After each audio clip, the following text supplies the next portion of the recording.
Hey guys, so I realized that I haven't done a video in this channel in quite some time. My recent videos on this channel have been like video diaries, so I decided that I would do a video on my experience studying abroad. And I get these questions a lot from people in real life and also on YouTube, so I just thought that since I have some time, I just had an exam and I'm bored, that I would do a video like this just to kind of like celebrate the end of another academic year. The question I get a lot in the beginning is about my English. A lot of people hear that I'm from Hong Kong and they're like, whoa, why is your English so good? And I'm like, well, that's kind of racist, but a lot of people think that I went to international school, which I didn't. And if you look at my videos from like 4 years ago before I went to the States, you can tell that my English is pretty much at the same level as it is now. And I think my English is a little more fluent and I'm a little more confident in speaking it in general. And it's just is natural to me. And I've been bilingual kind of my whole life. And even though I didn't go to an international school, my school was English medium school, so we had to speak in English for all our subjects instead of Chinese history, Mandarin and all that. But in general, I do think that going to a country where English is the first language does help a lot in improving your English. Like, it goes with any other language. You have to be in that situation and force yourself to constantly be surrounded by it to really improve in your speaking abilities of any language. So that is one reason why you should study abroad. Another thing is why high school in America. There wasn't really a reason to study abroad. For me, I just didn't really feel like I fit in my previous school. I was there for 9 years.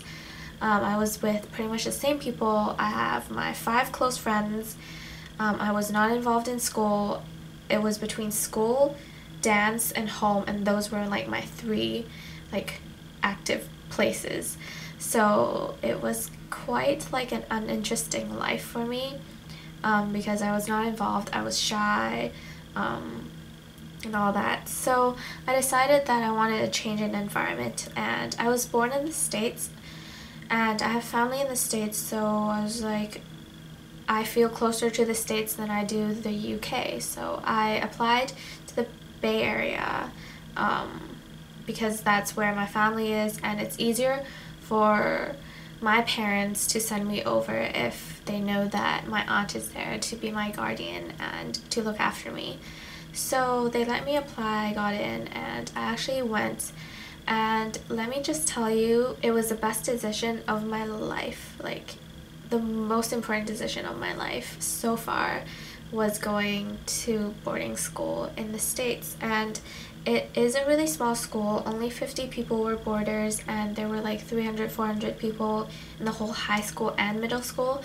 So it was a tiny school. Everyone knew everyone's names, even if they don't know them personally. But I really liked it there. I know that a lot of people didn't really like it there. They felt like a private school is just too many rules. It's just like different from like the typical American public school life. But I really loved it there. I met my best friends there. I met the best teachers there. It was great. I was like living in a 50 people family. And I was really involved in dance, in tennis, in theater, in dorm life, and everything. And I was just a lot more outgoing and outspoken than I was before. So it was definitely a great experience, and I really liked it. And then the next question is always, why did you choose London and not the States? So at first I didn't really think that I would study in the UK at all. It was going to the States and the US so that it's easier for me to get into a US school, US college.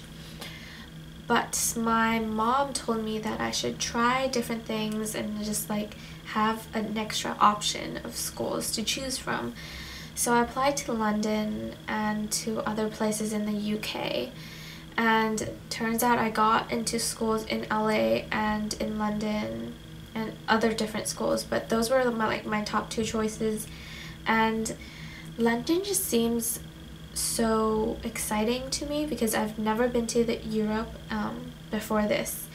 So London is something that's brand new, exciting, and a metropolitan city that I was looking for. I know LA is a city too, but it's not as metropolitan as I would like to live in. So I picked London, and because I pretty much knew what I wanted to do, at least the direction I want to go into, so it was easy for me to pick a major and apply to in London, whereas in LA or in the States you go in undecided, or like you declare a major halfway through your college life and all that. So I would suggest that if you know what you want to do, UK is good for you.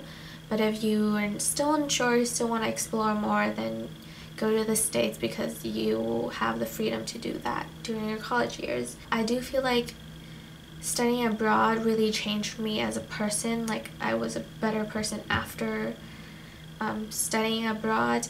I also learned like budgeting since coming to uni in London, and just basically living on my own. So yeah, that's my background and some, questions about me personally and about my studying abroad experience. So if you're thinking about studying abroad and you're thinking about US or the UK, there are pretty distinct differences in them, I feel like. So I'm going to talk about that now. First is academically. In the States, you don't have to declare a major until like the end of your sophomore year, or you can go to a liberal arts college and all that and just like customize your own major and everything. But in the UK, you really have to know what you want to do. So you really want to know, for example, I'm in global health and social medicine, and I stick with that for all 3 years of my uni life, and there's limited electives I can pick from because they're all geared towards that degree. But in the States, you can, mix and match the first 2 years and then decide what you want to do and what major you want to pick. And so in that sense, the UK is a lot more focused, and you're literally doing stuff that is within your major all through at uni. And then the next thing is dorming life. In the States, I feel like it's more community-based because everyone lives on campus, or most people live on campus, at least your first year. As a freshman, you do. So I feel like there's a lot more school spirit there, especially in that like campus uni or campus college. In London or in the UK, I know in London there's not really a school where you can live on campus. They're all off-campus housing that are owned or partnered with your university. So I live kind of like 30 minutes walk away from my campus. The good thing about UK is that I currently have a single room with my own bathroom, and then I share a kitchen with 5 other people, and the 6 of us were in a flat basically. And in the States, it's more like you probably will get a roommate your first year, and then you get suites and all that change, So it's a very different dorming experience because in the States it's more community based. Here we don't really have a common room. It's kind of harder to make friends because you can literally just stay in your room and not socialize with people. So yeah. And then the next thing is transport. I know that in the States you pretty much have to drive everywhere except some big cities like New York and San Francisco even doesn't really have a great transport system. So London and the UK basically has a lot of, like, we have the tube in London, and then there's trains everywhere that go around the UK. And also, like, it's way more exciting to me to be traveling between countries in Europe than to be traveling between states or cities in the US. So yeah, picking London also means that I picked Europe and I get to explore Europe. Culture-wise, London is very, very multicultural. It's kind of like San Francisco or New York or big cities in the States. I live with Brits, I live with study abroad students, I live with Brazilians. My best friends here are Italian, like it's just a mix of everyone. So it really is the city that kind of, I guess, determines the diversity in your school. So that's not really a huge difference for me. But one big thing is that the Hong Kong people culture here is huge. Like, it's really popular for Hong Kong people to go to the UK because we were a British colony previously. So I did have like one Hong Kong friend in California, but we spoke English to each other. Here, everyone speaks in Cantonese. So my Cantonese actually got better since coming to Hong Kong, or coming to London, which is kind of weird. Like, after 3 years of not speaking in Cantonese much, I spoke way more Cantonese here. So it depends on what kind of life you want and what kind of culture you're really excited about, because and also like your academic kind of direction. So yeah, those are kind of my experiences in the US and the UK. I know I can ramble on and on and on about my experience because it was so great, but I do encourage everyone, if you have the opportunity to study abroad. I know I'm fortunate enough to be able to do it. This is my 4th year, but some people, you know, opportunities don't really exist. But if they do, I really, really encourage you to take it, whether it's a semester, a year, only for summer, or like work travel, work vacation, something like that. Like, do it, because it's the greatest decision of my life so far, and I really encourage everyone to do it.